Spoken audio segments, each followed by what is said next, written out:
Serge Mokoko est notre premier invité de ce matin. Bonjour, Monsieur Bonjour, Mokoko. Monsieur Fabien Lumbala.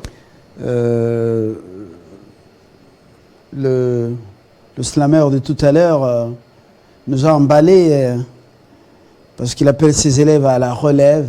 Il enseigne les mathématiques en faisant le slam, et ça c'est formidable. Oui. Mais vous avez un enseignant comme ça, bon, je crois qu'il peut vous amener à la révolution. Tout à fait. Il y a et la matière et la formation. Vous êtes le président de la Ligue des jeunes, de la dynamique des Républicains pour l'émergence du Congo, DIREC, qui est au sein de AUN, qui est l'ASSON. C'est l'Action pour l'unité nationale. Voilà. Il y a beaucoup de partis au Congo. Voilà.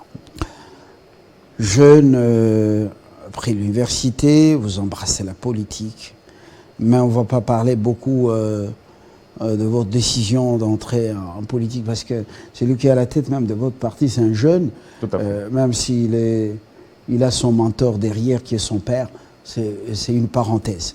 Alors, nous avons 56 sièges à Kinshasa. Il y a 3900 candidats. Nous parlons de la députation nationale, législative nationale. Est-ce qu'il y a du réalisme? Vous êtes surpris ou bien c'est normal? Bon, en effet, je trouve que cette réalité, si je peux clôturer votre début des mathématiques en disant que nous n'aurons pour élu qu'une affaire de 1,9% des candidats qui seront retenus comme députés, compte tenu du nombre de sièges et du nombre de candidats. Donc nous aurons 98,02% des personnes qui seront qui verront leurs rêves s'envoler, quoi. Mais sinon, j'aimerais que nous puissions appréhender cette réalité de deux façons.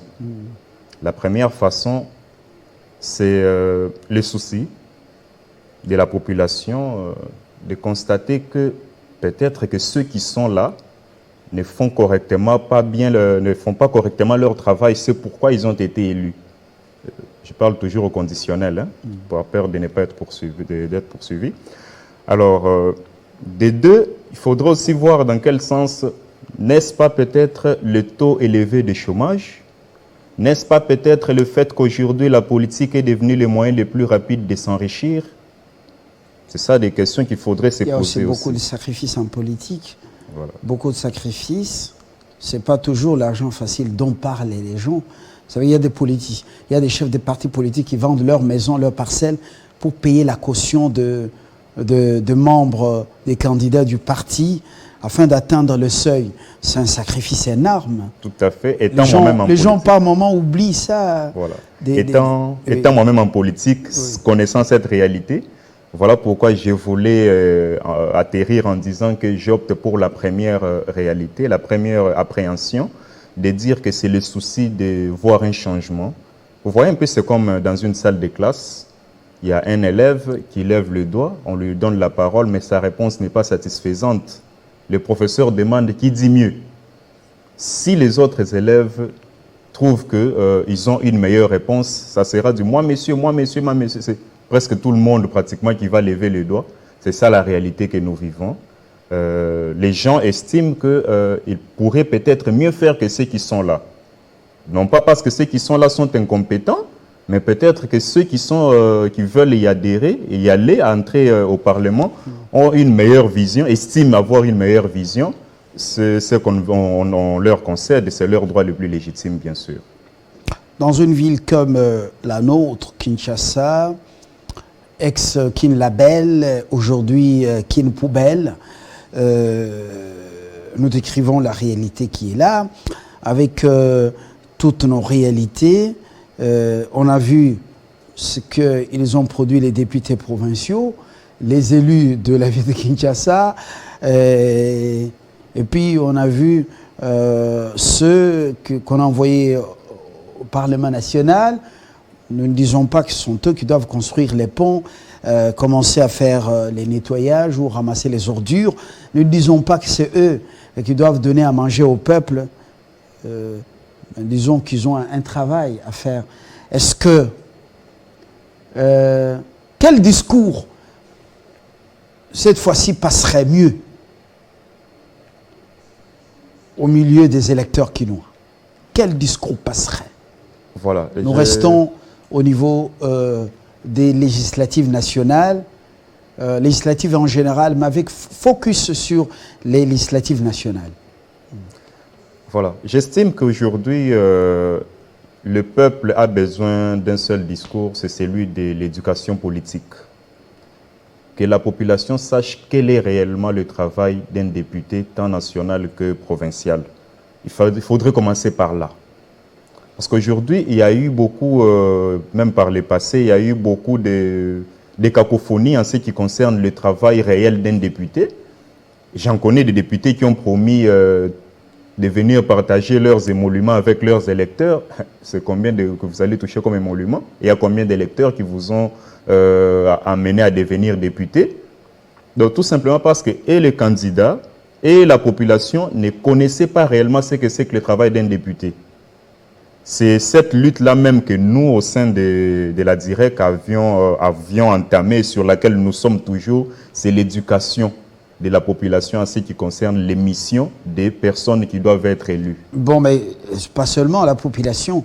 Vous avez fait allusion aux candidats eux-mêmes, certains, pas tous.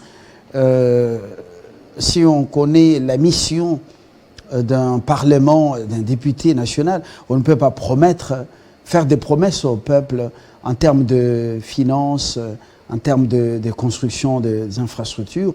On va faire pression, on va contrôler l'exécutif pour amener l'exécutif à exécuter des travaux et à payer les gens, ainsi de suite. Là, le député sera à l'abri. Alors, pourquoi ne pas commencer par les candidats eux-mêmes?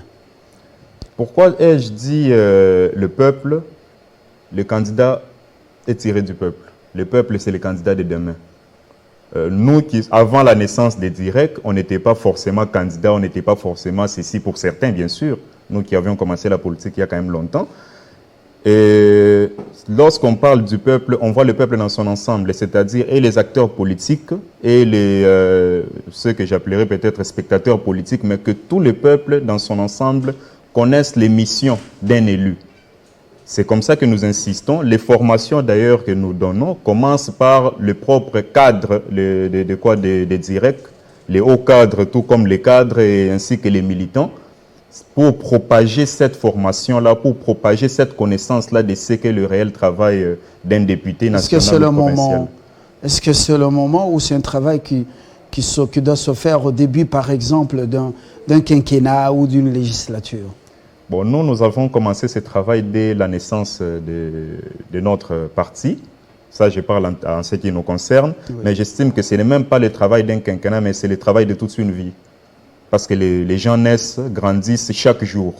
Donc, il faudrait que ça soit un travail permanent, une formation permanente. Et pourquoi ne pas la donner même dans nos institutions académiques ou même dans nos écoles? Aujourd'hui, je ne sais pas si l'éducation civique et morale existe toujours. L'ESSEM nous a formés, nous autres ici. On connaissait déjà que doit faire un député. Qui a été changé en, comment on appelle ça, initiation à la citoyenneté. Voilà. Et le contenu, je ne sais pas s'il est riche ou il est vide.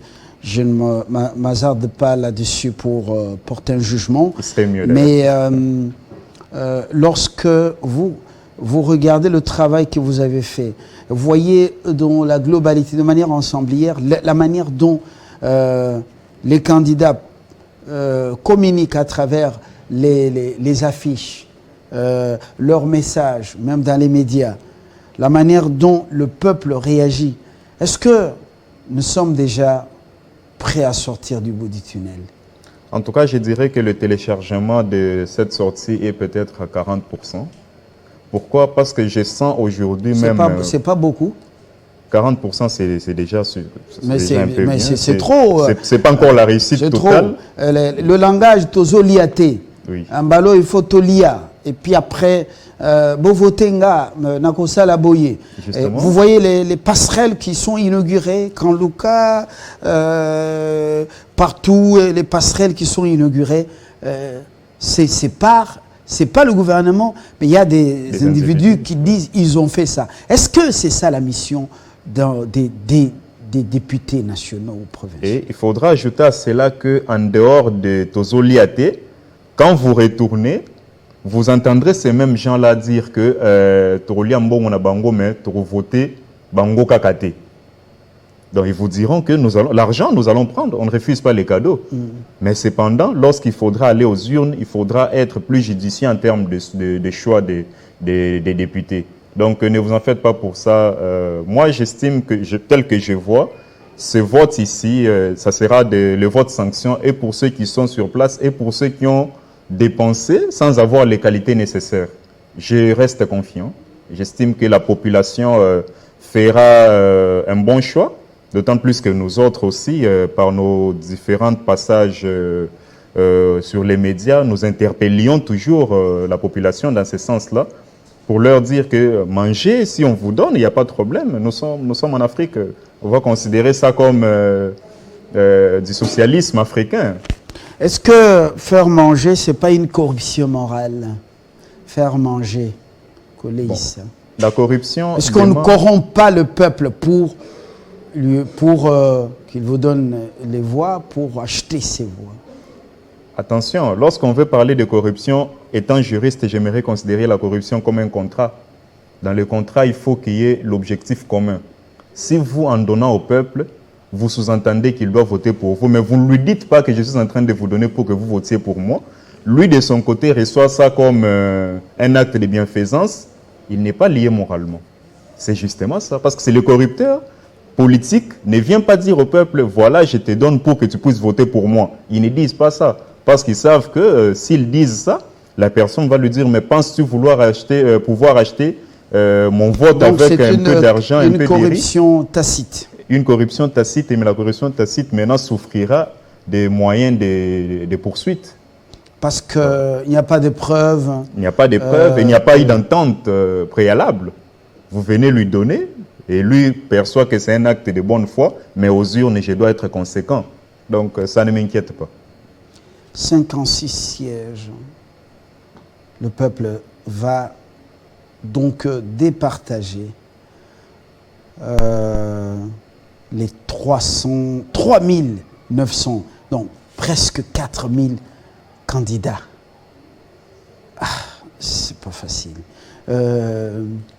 Quel vrai discours au-delà de ce que vous avez appelé l'éducation civique et politique? Quel autre discours pour convaincre ces électeurs qui sont devenus très exigeants? Très alors, ouais. Oui. Le discours, c'est de leur dire maintenant ce que nous devons faire comme mission. Leur dire réellement ce que nous partons faire au Parlement. Les sortants, par exemple, ceux de la majorité qui est appelée Union Sacrée, quel discours ils vont amener auprès de ce peuple? Et puis, les nouveaux prétendants ou les nouveaux dans la course, quel discours vont amener auprès des électeurs? Bon, déjà, je ne parlerai pas au nom de l'Union Sacrée, vu que je ne fais pas partie de l'Union Sacrée. Non, nous réfléchissons à haute voix. Okay. Vous n'engagez pas l'Union Sacrée. Vous n'êtes qu'un président de la Ligue de jeunes, de la DIREC, et même si vous chantez pour votre propre chapelle, mais nous sommes en train de réfléchir comme comment on dit, des instruits. Je ne veux pas parler intello. Voilà. Ouais. Alors, le discours qu'ils doivent tenir, premièrement, c'est montrer à ces peuples d'où nous venons, où nous sommes et où nous devons aller. Parce que j'ai toujours estimé, personnellement, intérieurement, j'ai toujours été un courant de politique que moi-même j'appelle les aristodémocrates. C'est-à-dire? On prend un peu l'aristocratie et on prend la démocratie. C'est-à-dire qu'il faut proposer au peuple ce qu'il lui faut. Pas lui imposer. Parce que l'aristocrate impose au peuple ce qu'il lui faut. Parce qu'il est l'intello qui réfléchit à la place du peuple. Mais l'aristodémocrate propose au peuple ce qu'il lui faut. Parce que les élections, c'est quoi? Le peuple n'a le choix que sur ce qui lui est proposé. Vous ne pouvez pas nous dire qu'il y a 4000 candidats et le peuple vous dit non, nous ne voterons pas les 4000, nous avons choisi nos 100 ailleurs que nous allons voter, qui ne font pas partie de la liste des électeurs, de la liste des candidats. Non, ils vont voter parmi ceux qui leur sont proposés là. Alors il faudrait qu'on leur propose mieux. Leur dire que voilà, nous apportons ceci, voici ce que nous pouvons apporter, et voici ce que nous pouvons faire, et voici où nous devons aller, voici comment nous devons procéder. Parce qu'il ne faudrait pas s'ériger en charlatan, en magicien, avec des formules abracadabresques pour atteindre les objectifs. Vous dites au peuple qu'il faut la salubrité publique, oui, mais comment nous devons procéder? Parce que ce peuple est devenu mature. Hein? Il faudrait lui dire réellement s'il faut trouver des solutions à nos problèmes de salubrité publique. Voici comment nous devons procéder. Il faut être clair, net et concis lorsque vous vous adressez au peuple pendant la campagne électorale. Jusque-là, il y a moins de soucis pour des lois, par exemple, qui peuvent nous amener dans l'immoralité qui plombe la société occidentale. Je préfère m'arrêter là. Le député national, c'est lui l'autorité budgétaire à travers la chambre basse. Oui. C'est lui qui vote le budget, qui affecte autant à l'armée, à l'éducation, autant à l'enseignement supérieur universitaire, autant à la santé. C'est lui. Et c'est lui qui contrôle l'exécutif, parce que l'exécutif, lui, il attend que le Parlement mette à sa disposition le budget ou la loi des finances. Il va exécuter cela. Et lui, le Parlement ou les députés, le parlementaire, lui va contrôler. Mais qu'est-ce qui arrive dans le chef de nos élus de pouvoir, par exemple, nous demander, nous, le peuple, Tokomi Wapi, alors que c'est nous qui devons leur demander où en sommes-nous? Ça, c'est... Excusez-moi. Là, c'est... Vous renchérissez lorsque j'ai dit qu'il faudrait cette éducation politique-là. Que chacun sache quelle est sa mission. Aujourd'hui, vous pouvez avoir des gens qui sont élus. Ils partent apprendre le travail du député national en étant député national. Mais avant qu'il n'ait appris, c'est comme ça qu'il va retourner demander au peuple Tokomi Wapi. Voilà. Non seulement ça, il va maintenant vers l'exécutif, qui est censé le respecter, parce que c'est lui qui contrôle, c'est lui qui met les moyens à la disposition de l'exécutif et qui contrôle la manière dont c'est exécuté. Il vient, il demande au chef de l'État, au Premier ministre, Botel et la Bissoli Kambouana, na Tchangu, na Funa, na Nini, na Lukunga, na Tchangu ou bien Moamba, Botel et la Bissoli Kambouana.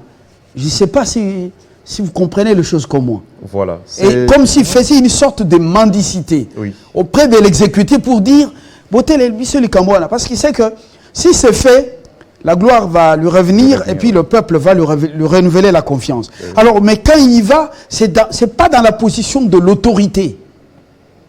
Parce que le gouvernement est l'émanation du Parlement, donc de l'Assemblée nationale.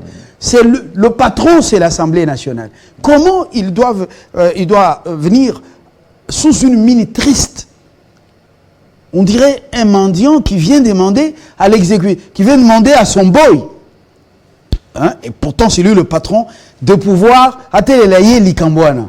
Je ne sais pas si vous comprenez les choses. Oui, je constate, je comprends ce que vous voulez dire. Vous savez, même dans la Bible, il est dit l'héritier ou le prince n'est pas différent d'un esclave lorsqu'il est encore enfant. Donc, ils ne connaissent pas leurs droits, ils ne connaissent pas la portée de leur pouvoir. C'est comme ça qu'ils se minimisent en allant commander des services. Pourquoi envoyer des gens qui demeurent enfants au Parlement, qui ne connaissent pas leur pouvoir? Justement. Pourquoi les envoyer? C'est le peuple. C'est le peuple. Voilà pourquoi nous insistons sur le fait que ce peuple doit être formé pour grandir et savoir qui envoyer. Donc nous retombons dans ma conclusion avec laquelle j'ai commencé là. Donc il faudrait que le peuple désigne, fasse un choix judicieux des personnes à envoyer là-bas. Il ne faut pas envoyer tout simplement pour celui qui, parce que c'est quelqu'un qui vous a apporté du pain, des vêtements. Non, non, il faudrait que ce soit quelqu'un que vous estimez qu'il pourra parler avec autorité. Nous avons vu certains candidats qui annonçaient des choses. Non, quand nous allons arriver, nous ferons ceci, nous ferons cela. Oui, mais plus facile à dire qu'à faire.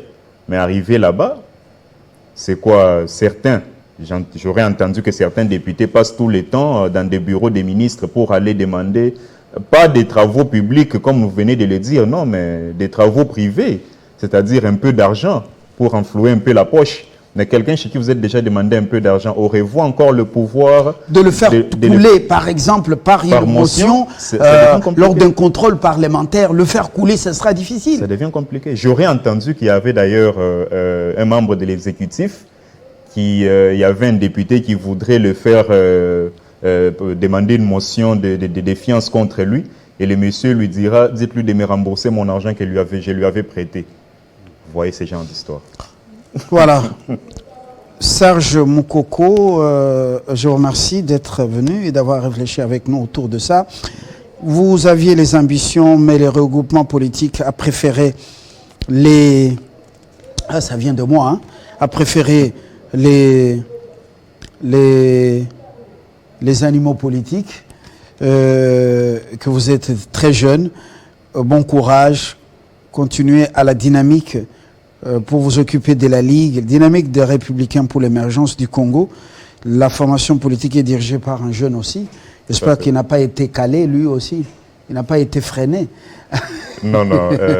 Alors, merci d'être venu. Excellente semaine, excellente journée. Et si je peux placer un mot oui. concernant cela, oui. Bon, j'estime encore que servir le peuple, servir la République, ce n'est pas seulement en étant au Parlement.